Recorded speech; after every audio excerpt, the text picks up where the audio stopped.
Big news today. So we got our stream and we're going to do that, but I got to talk about Jair Alexander, right? So I, when I saw it, I was at work today. I was just going to lunch. It was around 2 o'clock. And I go to my phone and I see people start TTB Ravens Media, shout out to him, doing a instant reaction to Jair Alexander. It's like, oh, this is for real. And so Jair Alexander, who's made the Pro Bowl 2 different times, is now going to be on the opposite side of Marlon Humphrey and Nate Wiggins, and he is going to be the corner for the Baltimore Ravens. So this is a guy, some injury issues, some baggage, some made himself a captain in a game, but make no mistake, this is an elite corner, 1 year, $6 million. This is also a former teammate of Lamar Jackson, as well at Louisville. So I think Lamar, I was going to come on here tonight and say Lamar didn't say this for no reason. Something must be brewing, and it most certainly was. So it was about done, too. Like, when I saw it, he had already signed. He's already – sometimes, like, a guy will sign and it'll be announced, and, you know, they'll bring him in a couple days later, do the press conference. He was in the room with the cameras already signing the deal.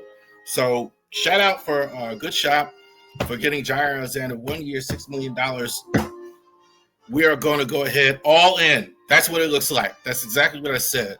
All in, that's what it looks like. There's not a lot of weaknesses on this Raven team, so we're going to go over the training camp battles, but this is outstanding stuff to go ahead and get Jair Alexander 1 year, $6 million. It did change the video a little bit because now we know who the other receiver is going to be, but that's okay because that's great news. That's great news. 1 year deal, not a lot of risk. He's here to win a Super Bowl. He believes that the Ravens can actually go ahead and win the whole thing. Outstanding. We are thrilled, obviously, Ravy Sports, to have Jair Alexander at the corner. Street Fighter. You see the Street Fighter, and we talked about battles. Some of these things, this is our guys in training camp. These are going to be these guys' livelihoods, everything here, fighting for these roster spots, fighting for these training camp spots as well. Now, we just talked about Jair. The Ravens are a pretty solid team.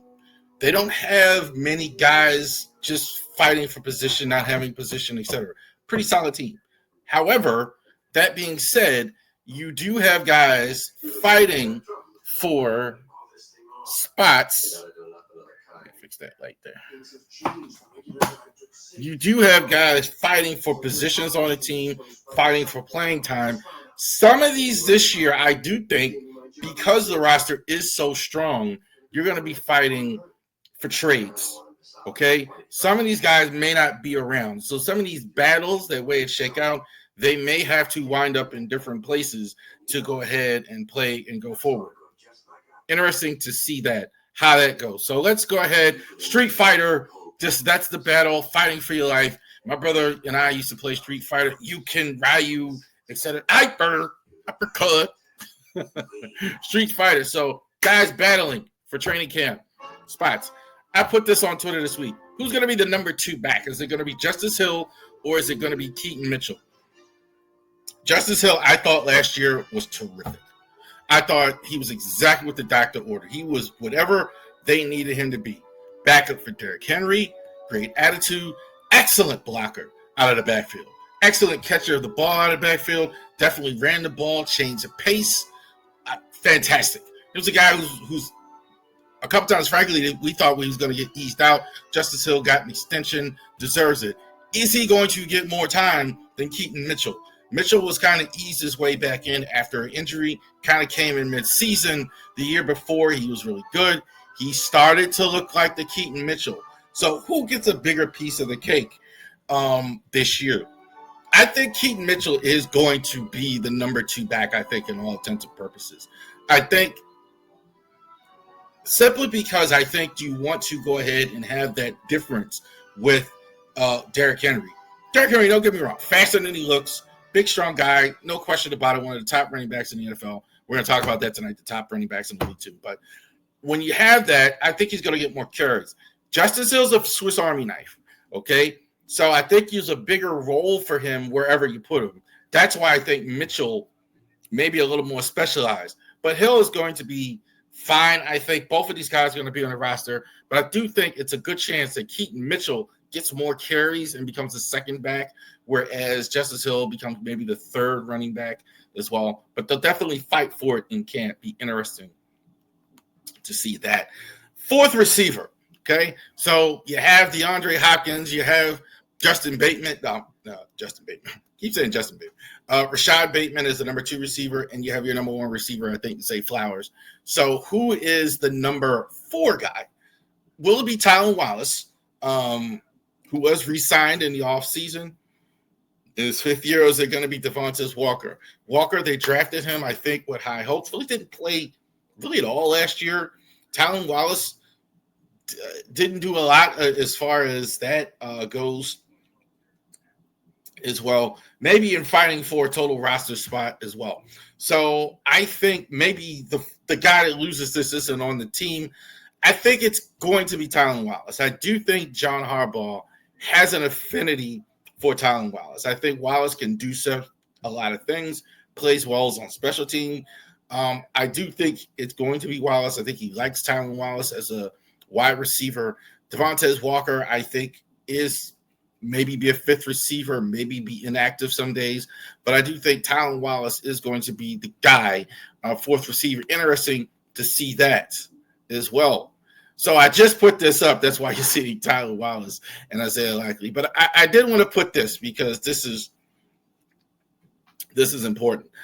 So Mark Andrews, I did have the stats right. Mark Andrews and Isaiah Likely. Who's going to be the number 1 tight end? Now, I could almost guarantee what John Harbaugh and the offensive staff is going to say, Todd Monken, they're going to say, well, this is no big deal. These 2 guys are really fighting for a lot of money. Isaiah Likely is going to be fighting for a huge contract in the offseason. So is Mark Andrews. Mark Andrews maybe wants to stay here, and I think it could be decided earlier than what we think. They're going to say it's going to play out, but I want to see who gets more care. Their relationship, I can almost promise you this year, is going to be way more contentious fighting for real estate. So didn't get the picture right. But I think Mark Andrews, could stay in the number 1 role. He should. But it'd be interesting to see if Isaiah Likely can overtake him and really become the guy as well. I think what could happen is Isaiah Likely gets most of the reps in the main part of the game, and then you see Mark Andrews in the red zone. So interesting to see that. Just added that. Sorry about that picture as well. Number 1 left guard, Andrew Voorhees at left guard. Joseph Noteboom, free agent addition from the Rams. Andrew Voorhees, I think, is a fascinating player. Voorhees, by all intents and purposes, won the starting job left guard last year as well. Then he kind of moved him out as well. They moved McCary in. They gave Rosengard more time. McCary was actually playing right tackle. Then he moved him over to guard. And Voorhees kind of got moved to the bench. Noteboom was a guy kind of similar to McCary. I think the role they maybe envisioned him in. I think McCary is going to be a guy. Noteboom is going to be a guy that is going to be the 6th offensive lineman. I think that's kind of the role. He is going to be given, I think, every opportunity to win that left guard spot. It's not sold up. I think this is as much up in the air as anything here. Lamar prefers Mark. I would tend to agree. I think because he knows Mark Andrews well. I think he understands Mark Andrews. They came in the league together. They know each other very well. Again, left guard position. Here's Kenny again. Going to be a problem all season long. Kenny is absolutely right in the fact this is the offensive line. This is a very deep Ravens team. I think this is the weakness of the team, the guard spot, the 2 guards, left guard, right guard. What about Ben Cleveland? I don't think he makes the team. I don't think he makes the team. I don't think he makes the team at all. I think Ben Cleveland, I think they re-signed him. I think if he does make it, he's a reserve. Let's go to right guard. Emory Jones is he. I don't even have Ben there, Kenny. Emory Jones is going to be competing, I think, with Daniel Falele. Falele, I thought, was the worst offensive lineman that the Ravens had all season long last year. I thought he was just I know he doesn't watch this podcast because I certainly would be blocked by Daniel Falele. I've been killing Falele, but I don't know what to say. He wasn't any good at guard. I don't think he's a guard. I think you might serve him better putting him at tackle as well. Emory Jones, I think, is going to get an opportunity. He was a tackle, and you saw a lot of these guys in the draft. A lot of these guys were right tackles, but you could put them at guard in the NFL. So I think it is interesting to see how this plays out. I don't think this is an open job per se. I think they are more looking for Daniel Falele to start right away. I do think it is tenuous. I do think a guy with Emory Jones' ability can take it. I do think some of these other guys will as well. I don't think Ben Cleveland is going to be there. And I'm so glad because Ben Cleveland, I think it's just in Harbaugh's doghouse. I think he had another offer for a different team. He wouldn't even be a Raven. He may not be one anyway. So I don't even have him on the list. I'm not falling for that again. I'm not putting Ben Cleveland in there as well. Will Zay Flowers remain the number one wide receiver, or Bateman will actually make a push, or D-Hop? Zay Flowers is your number one receiver. Bateman, I think they were going to trade. He's going to get a lot of reps. He's going to get carries. D-Hop is going to be the third receiver, barring any injuries as well. I think D-Hop is there for insurance. Teddy Buchanan and Trent Simpson. Teddy Buchanan and Trent Simpson here as well. This is going to be very interesting because I don't think this is truly a competition at the inside linebacker. Trent Simpson, similar to Voorhees, right? Started last year, really came up. Good. He's going to go ahead and take over. Started at the beginning of the year, and then he kind of got eased out. End of the year, really didn't play at all. So Teddy Buchanan, 4th round pick. I didn't love the linebackers in this draft. So it'll be interesting to see how Buchanan does.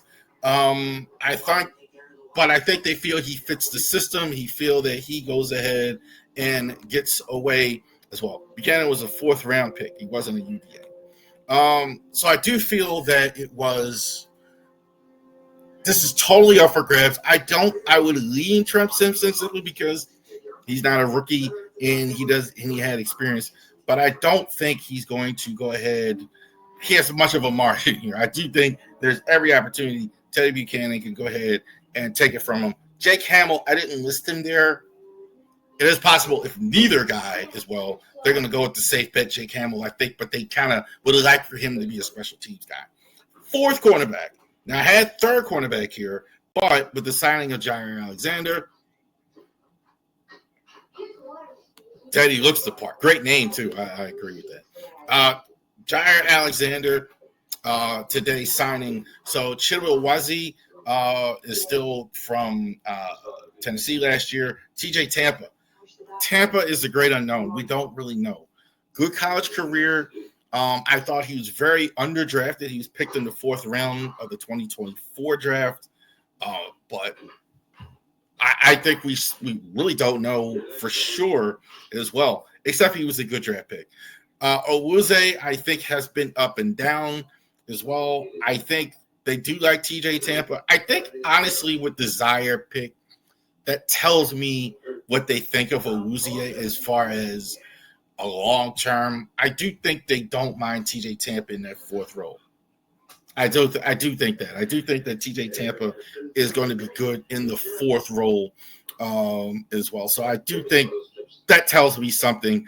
Both of them could be on the team. I think where it doesn't bode well is for the 2 6th round guys that drafted. I think they had an uphill battle to make the team. I don't think either one of them gets past practice squad. 4th outside linebacker, that's Rush. So we already know about rookie Mike Green. We already know about Daffy Owe, and we already know about Kyle Van Noy. So this is going to be not all these guys are going to be Ravens when the season starts. And I think the only one that's really shown anything is Tavius Robinson. I think on the field, he actually played more inside. I think some, if I'm not mistaken, last year because they did sit Trent Simpson, like we talked about. David Ajabo hasn't really shown anything. I haven't really seen it. Even when they were saying it in camp, well, he's looking good in camp, I didn't see it. Look, I thought he was great in Michigan. Certain guys after injury just aren't the same. I don't know if he makes the team. Isaac, I think, could make the team probably, but I would say, again, we don't really know. I mean, he didn't play really at all last year. Injuries, fighting injuries all year long. So I don't really know what to think about that. I think Tavius Robinson has the inside track. I do think, though, it's not tenuous. I do think it's a bit tenuous. I do think it is still a chance, a legitimate chance for David Ajabo and Adisa Isaac to actually show them something. I think Isaac probably makes the team, but I'm not sure. Ajabo's time might be up. I don't think if he's not really, really good here pretty soon, I think they're about out of patience with him as well. Number one punt returner, LeJohntay Wester and Tylan Wallace last year. Wallace, we know what that exciting game-winning punt return against the Rams a few years ago. Definitely last year. They brought in Javonte for a reason. So the question is, can a rookie actually do this? The special teams of the Ravens last year was subpar for their standards. I've said that a couple times, where they didn't do as well as they had been doing. So that's definitely true, where they didn't have the same level of production that we had been seeing from them. So that's interesting. That's the thing. But Tylan Wallace, I think, may start the season there. It really depends on how fast he's developing. So it'll be interesting to see how fast Tylan Wallace develops. But interesting to see. I think the long-term answer is going to be Wester, even though he might lose the battle. I think week 4, this is one of these situations, week 4, week 5, I think you'll see LeJohntay Wester. And let it begin. This is a real kicking competition. Tyler Luke was drafted in the 6th round, 83% field goal percentage at the University of Arizona. John Hoyland, 79% field goal percentage at the University of Wyoming. So far, John Hoyland has outplayed Tyler Luke. Everybody's saying this is Tyler Luke's job to lose. I would agree with that, but I do think this is a real kicking competition. I don't think they're just gonna take Tyler Luke because it's right. This comment is right on point. Rookie kickers scare me. You're daggone right. Because so many, and I've even had to do this in comment section. Not go on the comment section, but on Twitter. Like, look, you've had Justin Tucker for so many years.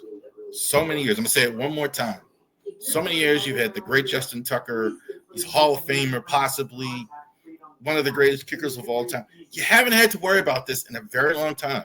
Very long time. It was really throughout the history, haven't had kicker issues for very long. Billy Cundiff towards the end.